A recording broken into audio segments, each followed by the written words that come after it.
Moving on. నిన్న రంగారెడ్డి జిల్లా షాబాద్లో కేటీఆర్ చేసిన వ్యాఖ్యలకు అదే స్థాయిలో కౌంటర్ ఇస్తున్నారు కాంగ్రెస్ నేతలు. రాష్ట్రంలో పథకాలపై క్లారిటీ ఇస్తున్నారు మంత్రులు. దానికి సంబంధించిన బ్రేకింగ్ ఇది. కేటీఆర్ పై మంత్రి పొన్నం ప్రభాకర్ తీవ్రంగా మండిపడ్డారు.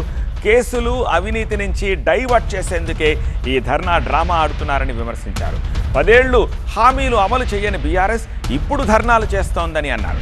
ఏడాదిలోనే కాంగ్రెస్ అమలు చేసిన పథకాలు బీఆర్ఎస్కు కనపడట్లేదా అని ప్రశ్నించారు. బీఆర్ఎస్ చేసిన ఆర్థిక విధ్వంసం వల్లే కొన్ని పథకాలు ఆలస్యం అవుతున్నాయన్నారు మంత్రి పొన్నం. మీరు ఎన్ని నిరసనలు చెప్పుకోండి. మీరు నిరసన చేసే ముందు ఒక్కసారి ముక్కు భూమికి రాసి గత ప్రభుత్వాలు ఇచ్చిన మాటలు అమలు కాలే, క్షమించండి, కానీ మేము ఈ ప్రభుత్వాన్ని అడుగుతామని చెప్పుకుంటూ ఉండి. మీరు 10 సంవత్సరాలుగా అధికారంలో ఉండి హామీలు అమలు చేయని మీరు కాంగ్రెస్ ప్రభుత్వం 6 గ్యారెంటీల మీద హామీ గురించి అడుగుతూ ఉన్నారు.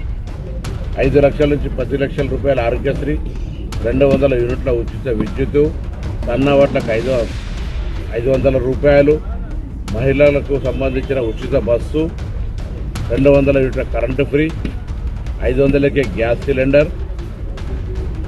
దాని తదుపరి రైతులకు ఉపాధి హామీ కూలీలకు 12,000 రూపాయలు, రైతు భరోసా కార్యక్రమం సంవత్సరానికి 12,000, రుణమాఫీ, ఇందిరమ్మ ఇండ్లు, కొత్త రేషన్ కార్డులు.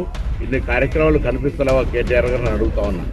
మిగతా కార్యక్రమాలను కూడా చేయాలనే తపన, ఆలోచన ఉందా? మీరు చేసిన ఆర్థిక విధ్వంసం వల్ల మేము చేయలేకపోతాను. తప్పకుండా మీకన్నా ముందే మీరే చూస్తూ చేస్తారు.